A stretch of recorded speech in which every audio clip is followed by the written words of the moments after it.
a lot of people in the rest of the world aren't really paying attention to these kind of things because, it doesn't affect our daily life. So, is that something that we need to be concerned about?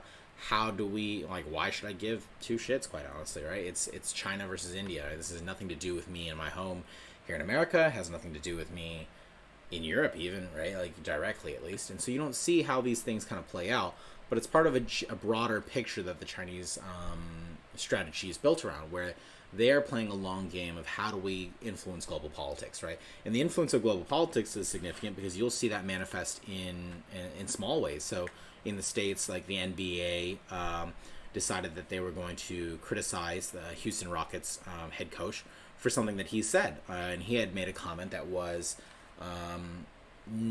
in support of the situation in Hong Kong, right? So he supported the protesters, saying, "Hey, we need to support their civil rights." And the Chinese government put pressure on the NBA, and the NBA, being very cognizant of how many customers they have in China, quickly made a statement in an attempt to kind of save their revenue base, right? And you get that, right? That's a corporation's objective, right?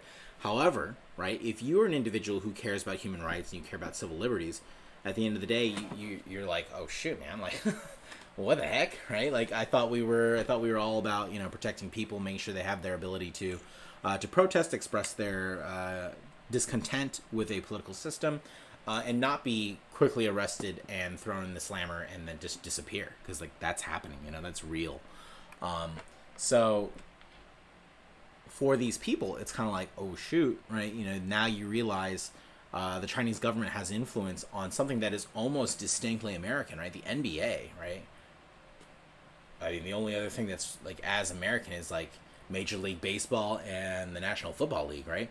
So these are all things that you're like, oh wow, an institution as storied and American as that is being pressured by the Chinese government, and they did it. They bent to that will, and that's old news, right? That was like a year, 2 years ago, right? Before Rona. So that's kind of why I bring up this topic, right? Because it's like paying attention to China and how they're influencing global politics is a big deal.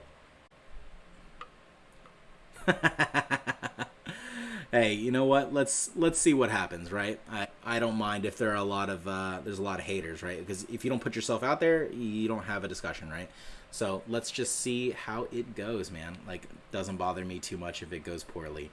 And it would probably be pretty stressful if my whole life was dependent on this. So thankfully, it's not. I do this because I enjoy it. I appreciate it, man. And thanks for listening today. I'm about to wrap up, so I think tonight I am all done. I hope you have a good evening, and be safe and do good. I hope I don't know if you're in the Eastern time zone or a Western time zone, but no, there's nothing off focus. That's the exact topic of today, right? We talking about political chaos. I did that. Economic crisis. We talked about that, and then what was the last one? Election 2020, right? All these things play into an election for 2020. So this is perfect. It was good to have you on, and I'll catch you around, dude. All right. You have a good, I hope, evening wherever you are, or rest of day, I guess. I'll catch you later, and have a good one.